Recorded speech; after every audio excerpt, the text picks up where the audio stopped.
By day, Kosi was the woman everyone admired, beautiful, desired, untouchable. But when night fell, she became something else, something deadly. Anyone who hurt her in the daylight never survived the darkness. Just when she accepted she would live alone forever, she fell in love.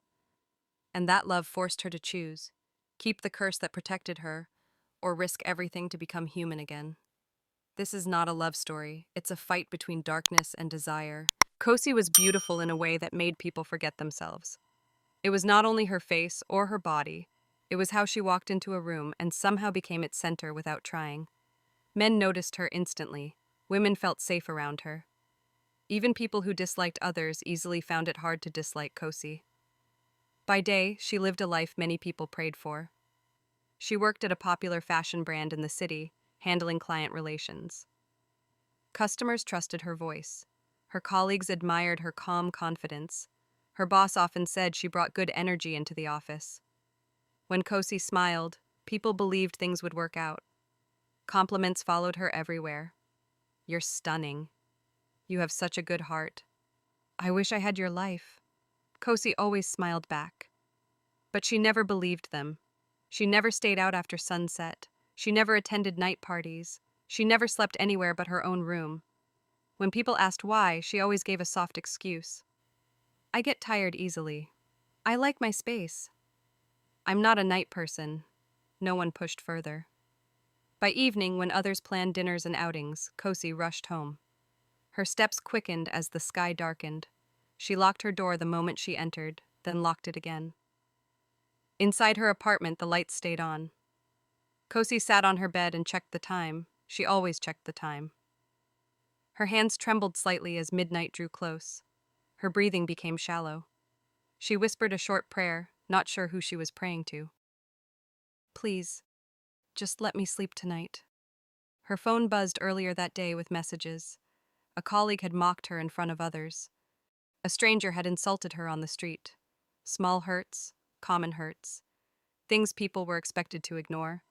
But Kosi did not ignore them. She felt every word deeply. Anger stayed inside her chest long after she smiled and walked away.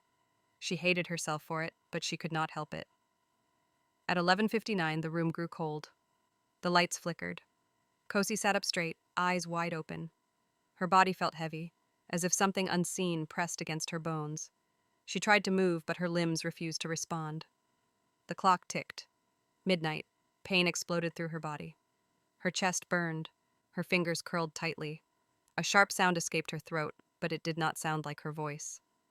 The mirror across the room darkened. Something moved inside it. Kosi shut her eyes, tears rolling down her face. She had lived this moment too many times. Each night was worse than the last. Each morning came with guilt she could not explain. Outside, the city slept. Inside her room, something else woke. A smile slowly formed on Kosi's lips, but it was not hers. Her breathing changed. The fear on her face melted into calm satisfaction. Somewhere, far from her apartment, a man who had laughed at her earlier that day suddenly woke up screaming. His heart raced wildly. His room felt smaller, darker. Back in Kosi's room, the mirror cracked, and the thing that stepped forward did not look afraid at all. When morning came, Kosi would wake up again, admired by all. But for now, the night had claimed her, and it was not finished yet. Kosi woke up just before sunrise, as she always did. Her body felt heavy, as if she had run for miles in her sleep. Her head throbbed faintly, and her throat burned. She sat up slowly and looked around her room. Everything looked normal. The mirror stood quietly against the wall, smooth and unbroken, as though nothing strange had happened. But Kosi knew better. She swung her legs off the bed and froze. Her fingernails were dark, not painted, not stained.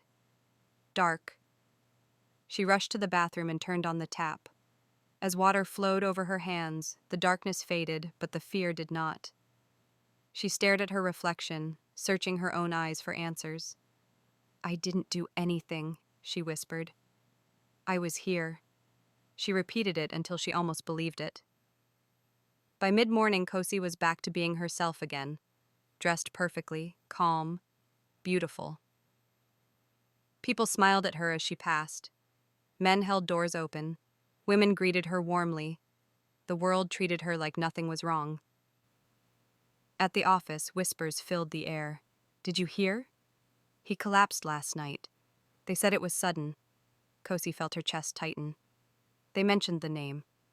The man who had laughed at her in the meeting the previous afternoon. The one who had made a joke at her expense while others watched. The one she had smiled at politely before walking away. He was dead. Kosi sat down slowly, her fingers gripping the edge of her desk. Her ears rang as voices continued around her. No warning at all. He was healthy. They said he screamed before it happened. Kosi swallowed hard. She tried to tell herself it was coincidence. People died every day. Bad things happened without reason. But deep inside her, something stirred. Something cold and knowing. At lunch break, she locked herself inside the restroom and leaned against the wall.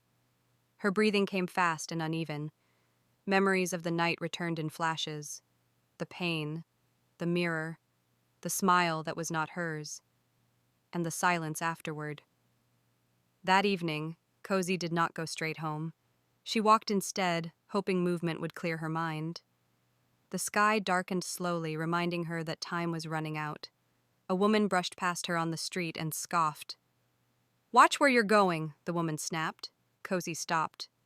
Normally, she would apologize and move on, but exhaustion weighed on her, and fear sharpened her emotions. Anger rose quickly, hot and uninvited. The woman walked away, muttering insults under her breath. Kosi stood there, frozen.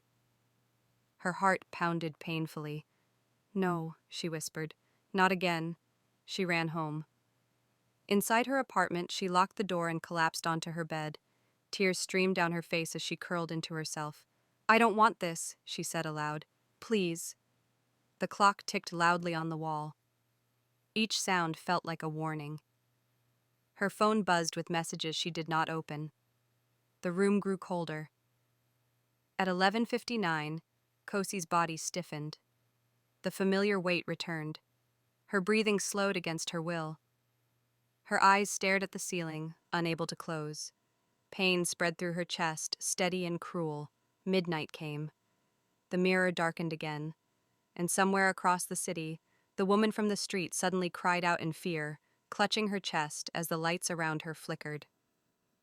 In Kosi's room, the smile returned. This time it was wider, and Kosi understood, with terrifying clarity, that the night was not finished teaching her what she truly was. Kosi woke up screaming. Her body jerked upright as if pulled from deep water. Her chest rose and fell rapidly, and her heart felt like it would burst out of her ribs. For a moment, she did not know where she was. Then the morning light filtered through the window, soft and calm, mocking the fear inside her. She looked down at her hands. They were shaking. Slowly, she slid out of bed and walked toward the bathroom. Each step felt heavy, as if her body already knew what she was about to see. She turned on the light and raised her hands toward the mirror. There was dried blood under her fingernails. Kosi gasped and stumbled back, covering her mouth. Her knees weakened, and she slid down the wall to the floor. Her breathing came in sharp bursts as tears streamed down her face. "This isn't real," she whispered. "This can't be real." She scrubbed her hands furiously under running water. The blood washed away, but the memory did not. No matter how hard she scrubbed, the feeling remained, sticky, heavy, unforgiving. Later that morning, her phone buzzed repeatedly. She ignored it at first. Then the calls became too many to ignore. Her hands trembled as she picked up. The voice on the other end was shaky. "Did you hear about the woman from last night?" Kosi closed her eyes. The woman from the street. The one who had insulted her. "She died on the way to the hospital," the voice continued. "They said she was screaming before she collapsed." The room spun. Kosi dropped the phone and pressed her palms against her ears, as if she could shut out the words. Her stomach twisted painfully, and bile rose in her throat. "She didn't deserve to die," Kosi whispered. "She didn't deserve it." Kosi spent the rest of the day locked inside her apartment. She did not go to work. She did not answer calls. She pulled the curtains tight and sat on the floor, her back against the wall. For the first time in her life, she felt truly afraid of herself. She thought of all the times people had hurt her before, the careless words, the silent jealousy, the disrespect she swallowed daily. How many of them would suffer because of her? The thought made her feel sick. As evening approached, panic set in. Her heart raced as she stared at the darkening sky. She wanted to stop the night from coming, but time moved forward without mercy. Kosi stood up suddenly and grabbed a kitchen knife. She held it tightly, her hands shaking. "If I'm awake," she said aloud, "maybe it won't happen." She sat on the edge of the bed, knife resting on her palm, eyes fixed on the clock. Each second felt louder than the last. Her body tensed as midnight approached. 11:58, 11:59. Her muscles locked. The knife slipped from her hand and clattered to the floor. Her breath caught painfully in her chest. Tears streamed down her face as she tried to scream. Midnight struck. The air thickened. The room grew unbearably cold. Kosi felt something rise inside her, something pleased, something powerful. The fear drained from her face, replaced by calm. Outside, a dog howled in the distance. Inside, the mirror darkened. Kosi watched helplessly as her reflection slowly smiled back at her. And this time, she knew without doubt that the blood on her hands was real, and that the night would never stop unless she did. Kosi packed her bags before sunrise.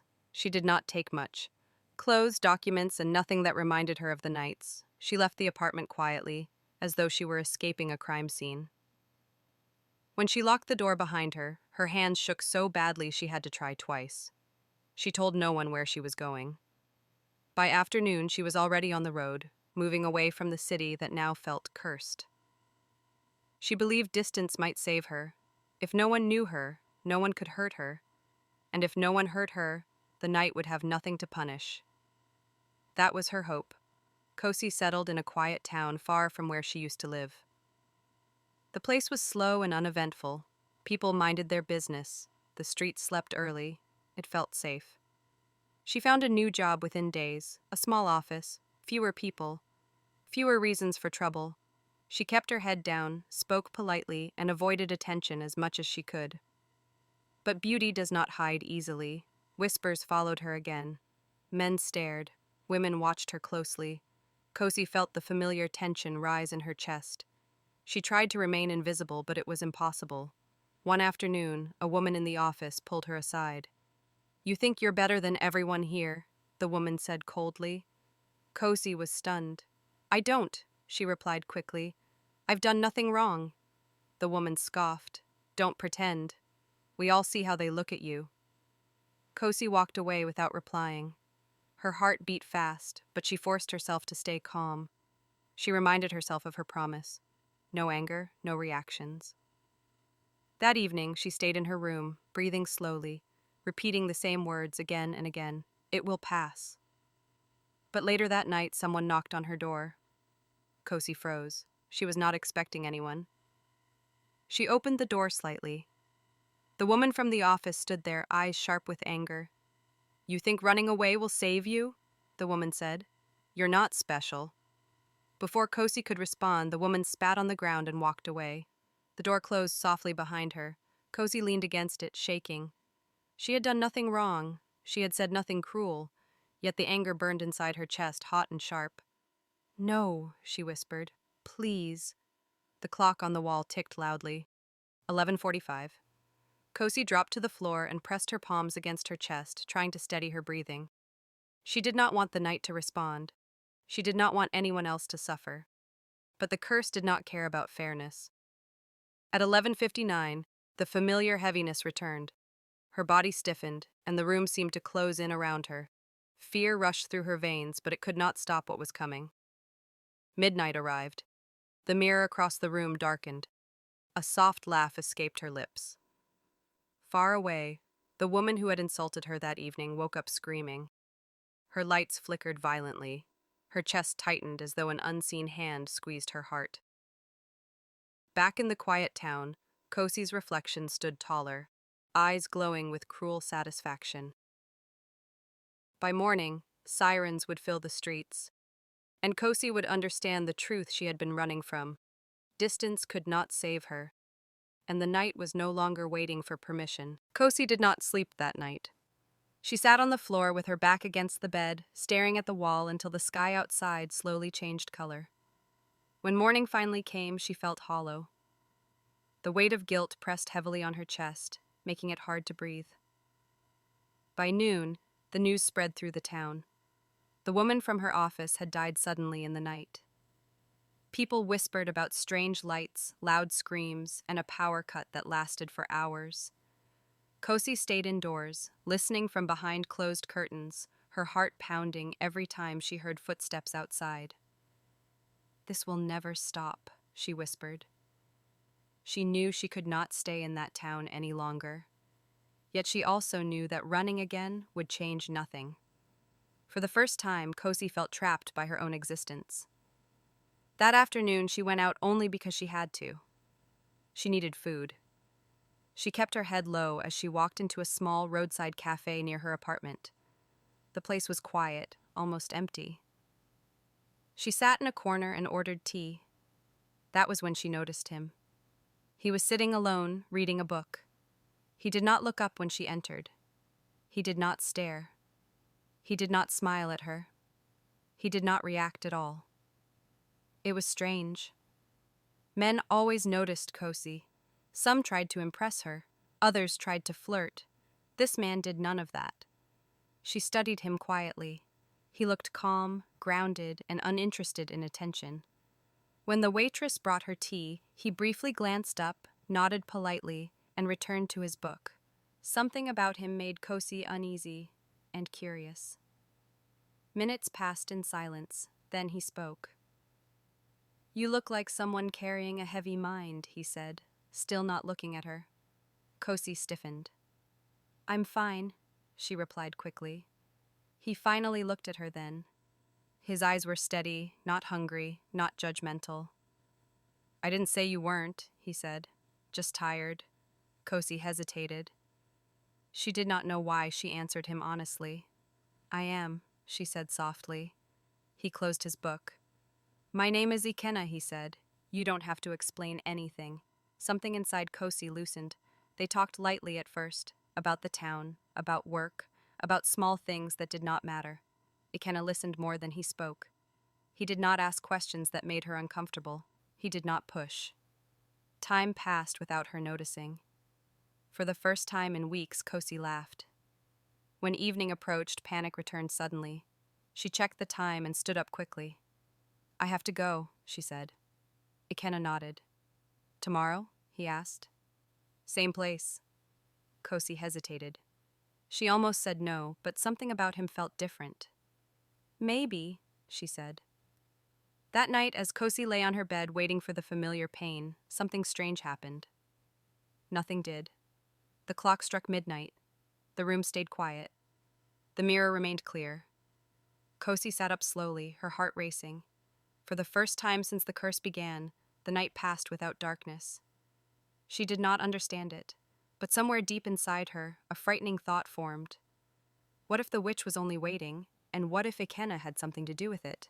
Kosi woke up the next morning with fear sitting quietly in her chest. The night before had been too calm. No pain, no darkness, no memory gaps. It felt like standing on thin ice that had not yet cracked. She should have felt relief, but instead she felt watched. She went about her day carefully, as though one wrong move would wake something sleeping inside her. Every sound startled her. Every emotion felt dangerous. By afternoon, she found herself back at the cafe. Ikenna was already there. He smiled gently when he saw her, not surprised, not pleased in a way that made her uncomfortable, just calm, like he had expected her to come. They talked again, longer this time. Kosi found herself opening up in small ways. She spoke about her childhood, about feeling different, about always being careful with her emotions. She did not mention the curse. She could not. Ikenna listened closely, his attention steady. "You're always guarding something," he said quietly. "I don't know what it is, but I feel it." Kosi looked away. Some truths were too dangerous to touch. As days passed, their meetings became routine. They walked together in the afternoons, sat quietly when words were not needed. Ikenna never pushed for more than she was willing to give, and slowly, against her will, Kosi fell in love. It terrified her. She began to fear the nights again. Each evening she returned home earlier than before, locking herself in, bracing for the curse to return. But the night stayed quiet. The witch did not appear. At first, on the fourth night, Kosi felt it again. Not pain, not transformation, just a presence, a whisper inside her chest. "You're forgetting me," it said softly. Kosi pressed her palms against her ears. "I'm trying to live," she whispered back. That night she dreamed of fire and mirrors. She woke up drenched in sweat, heart racing, convinced she had heard laughter. The next day, Ikenna noticed the change. "You're afraid," he said gently. Kosi forced a smile. "I'm just tired." But fear was not the only thing growing inside her. Love was growing too, and love made the lie heavier. Kosi began to pull away. She canceled plans. She shortened conversations. She avoided being alone with him at sunset. The closer she felt to him, the more afraid she became. One evening, Ikenna followed her when she rushed away suddenly. "Kosi," he called, "talk to me." She stopped. "I can't," she said, her voice shaking. "You shouldn't get close to me." "Why?" he asked calmly. "Because I will destroy you. Because the night does not forgive love. Because I am not safe." But she said none of it. Instead, she shook her head and walked away. That night, the room felt heavier than it had in weeks. The clock ticked loudly. 11:58. Kosi sat on the bed, hugging herself tightly. "I didn't choose this," she whispered. "Please don't punish him." The mirror darkened slowly. A smile returned to her lips, slow, deliberate, cruel. The witch stretched inside her, awake again. "You love him," it whispered, "and that is exactly why he must suffer." Kosi's scream echoed through the room, and somewhere in the quiet town, Ikenna woke suddenly, his heart pounding for reasons he could not explain. Ikenna did not sleep after that night. He woke suddenly, breath caught in his chest, heart racing as if he had been running. The room was quiet, but the silence felt wrong. He sat up, pressing a hand to his chest, trying to calm himself. Kosi's face filled his mind. Her fear, her distance, the way she always disappeared before nightfall. Something was wrong. By morning, he had made a decision. When Kosi did not show up at the cafe that afternoon, Ikenna waited. Evening came. The sun dipped low. Still, she did not appear. As the sky darkened, Ikenna stood up. He followed the direction she usually walked home. Kosi reached her apartment just before sunset, her chest tight with panic. She could still hear the witch's words from the night before echoing inside her head. She locked her door quickly and leaned against it, fighting tears. "I warned him," she whispered. "I tried." A knock sounded. Kosi froze. Her heart slammed violently against her ribs. She did not need to ask who it was. She already knew. Another knock followed, firmer this time. "Kosi?" Ikenna's voice called softly. "Please open the door." "No," she said, her voice breaking. "Go away." "I won't," he replied. "Not until you tell me the truth." The clock on the wall ticked loudly. 6 minutes to midnight. Kosi slid down to the floor, pressing her hands against her head. "You don't understand," she cried. "You're not safe here." "I'll decide that," Ikenna said calmly. "Open the door." Tears streamed down Kosi's face as she reached for the handle. She unlocked the door slowly and pulled it open. Ikenna stepped inside. The air in the room felt heavy instantly. He noticed it at once. The lights flickered faintly, and the temperature dropped. Kosi backed away from him, shaking. "You should leave," she begged. "I'm not leaving," he said quietly. The clock struck midnight. Kosi screamed. Her body stiffened violently, her back arching as pain tore through her. Ikenna rushed toward her, but an invisible force threw him backward. He hit the wall hard, gasping for breath. He watched in horror as Kosi collapsed to her knees. The mirror darkened. Her reflection moved on its own. Her face changed. Not twisted, not ugly, but empty of warmth. Her eyes glowed faintly, and when she stood up, the fear was gone. The witch looked directly at Ikenna. "So," it said in Kosi's voice, layered with something older, "you are the reason she hesitates."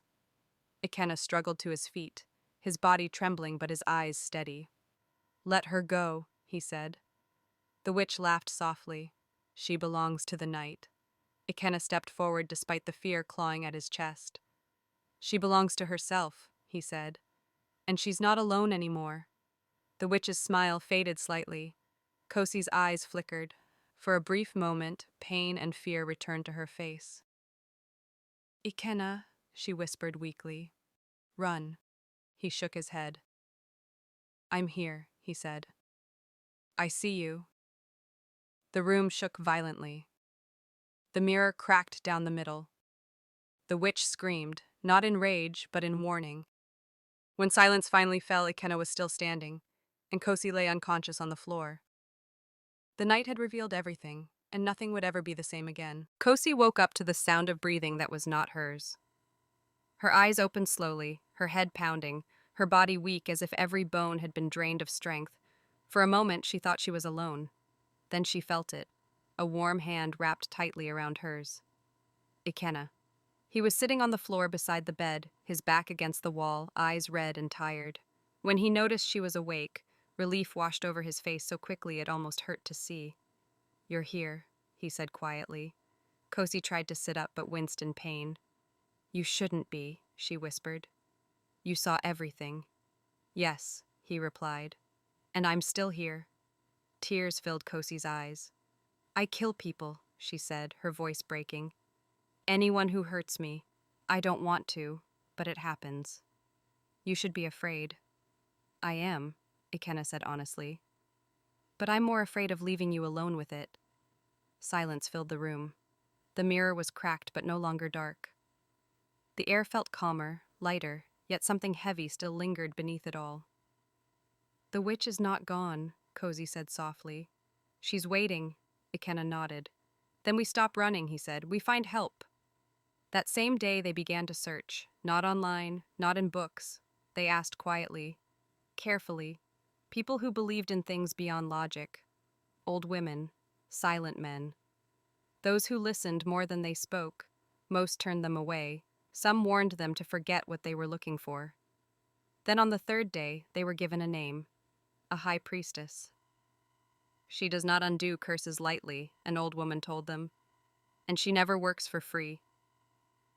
They found her at the edge of a forest in a place where the air felt thick and still. The priestess was tall and ageless, her eyes sharp and knowing. She looked at Kosi once and sighed. "This curse is deep," she said. "It is tied to love, anger, and blood." Kosi dropped to her knees. "I will do anything," she said. "Please." The priestess looked at Ikenna. "And you?" she asked. "I won't leave," he replied. "No matter the cost." The priestess nodded slowly. "The ritual will take 7 nights," she said. "Each night, the curse will fight harder.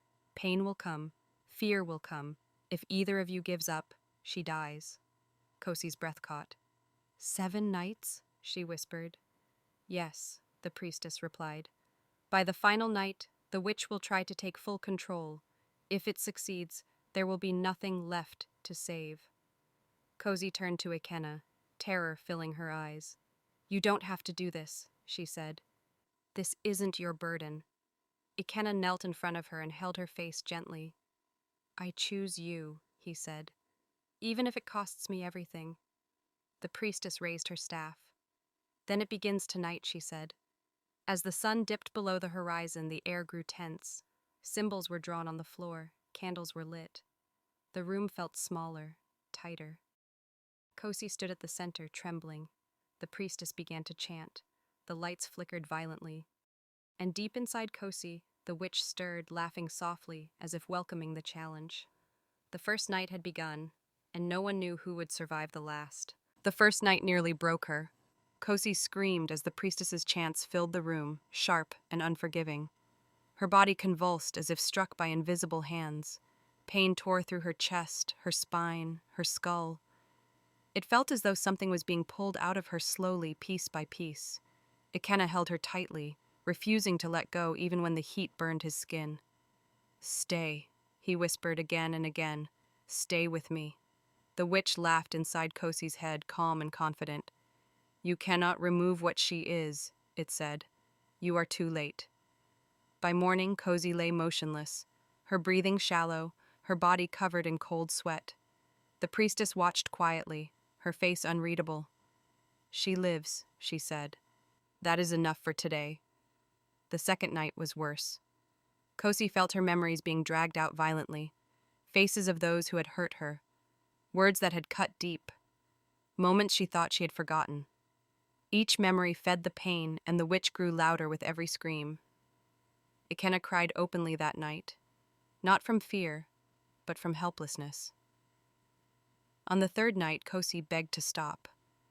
"I can't do this anymore," she whispered weakly. "Please." Ikenna's heart shattered, but he shook his head. "If you stop," he said softly, "you die." The priestess said nothing. The fourth night took Kosi's strength. She could no longer stand on her own. Her voice was barely a whisper. The witch began to surface during the rituals, speaking through her mouth, mocking them, threatening them. "You love her," it said to Ikenna. "Watch how love destroys her." Ikenna never replied. He only held Kosi closer. By the fifth night, Kosi could no longer tell where she ended and the witch began. Her thoughts blurred, her emotions twisted. At one moment she wanted to fight, the next she wanted to surrender completely. The priestess watched carefully. "The final nights decide everything," she said. The sixth night arrived heavy with tension. The room shook violently as the ritual began. Candles blew out on their own. Cymbals cracked across the floor. Kosi screamed louder than ever before as the witch fought desperately, refusing to let go. Ikenna felt fear like never before. Kosi collapsed into his arms, barely conscious. "Tomorrow," the priestess said quietly, "is the last night." Kosi opened her eyes weakly and looked at Ikenna. "If I don't come back," she whispered, "thank you for loving me." Tears streamed down his face as he held her tightly. Outside, the sun rose slowly, and the curse waited for its final chance. The seventh night came quietly. There was no thunder, no sudden wind, no warning signs. The silence itself felt heavy, as if the world was holding its breath. Kosi stood at the center of the room, barely able to stand on her own. Her body was thin with exhaustion, her eyes dull from days of pain. Yet somewhere deep inside her, something remained unbroken. Ikenna stood beside her, his hand firmly wrapped around hers. The priestess raised her staff slowly. "This is the final night," she said. "There will be no pauses, no mercy. When it ends, only one truth will remain." Kosi nodded weakly. The chanting began. Almost immediately, the room reacted. The air thickened. The candles burned higher than before, their flames twisting violently. Kosi cried out as pain surged through her body one final time, stronger than anything she had felt before. The witch rose within her, furious. "You will lose everything," it screamed through her mouth. "You need me. I protected you." Kosi shook violently, tears streaming down her face. "You destroyed me," she whispered. "You turned my pain into blood." The witch laughed. "They deserved it." The priestess struck the ground with her staff. "No more," she commanded. The symbols on the floor glowed brightly. Kosi screamed as the witch clawed desperately, refusing to be torn away. Her body collapsed to the floor, shaking violently. Ikenna knelt beside her, holding her face firmly. "Kosi," he said urgently, "look at me. You are not alone. Come back." Her eyes flickered wildly. Darkness fought with light inside them. For a moment, the witch smiled again, wide and cruel. Then Kosi spoke. "I choose love," she said weakly, "even if it costs me everything." The room shook violently. A piercing scream filled the air, not Kosi's, but something deeper, older. The mirror shattered completely. The candles went out all at once. Silence fell. Kosi lay still. Ikenna froze, fear gripping his chest. He pressed his ear against her chest, desperate. Nothing. "Kosi," he whispered, "please." The priestess closed her eyes briefly. Then Kosi gasped. Her body jerked as air rushed back into her lungs. She coughed weakly, her eyes opening slowly. The darkness was gone. The air felt light, warm, peaceful. Kosi looked around in confusion, then down at her hands. They were steady, clean, hers. She began to cry. Not from pain, from relief. "It's gone," she whispered. "I can't feel her." The priestess nodded. "The curse is broken," she said. "It will never return." Ikenna pulled Kosi into his arms and held her tightly as she sobbed against his chest. For the first time since he had known her, she felt completely real, completely present. Months passed. Kosi learned how to live without fear of the night. She stayed out late. She slept peacefully. She felt anger without dread, sadness without punishment, and love without fear. On a quiet afternoon, Ikenna asked her to marry him. She said yes without hesitation. Their wedding was simple. No darkness, no secrets. Just sunlight, laughter, and peace. As Kosi walked toward Ikenna, she felt free in a way she never thought possible. When they exchanged vows, she smiled fully, not as a diva, not as a witch, but as a woman who had survived her past and chosen her future. And when night finally came that evening, it passed gently, leaving only love behind.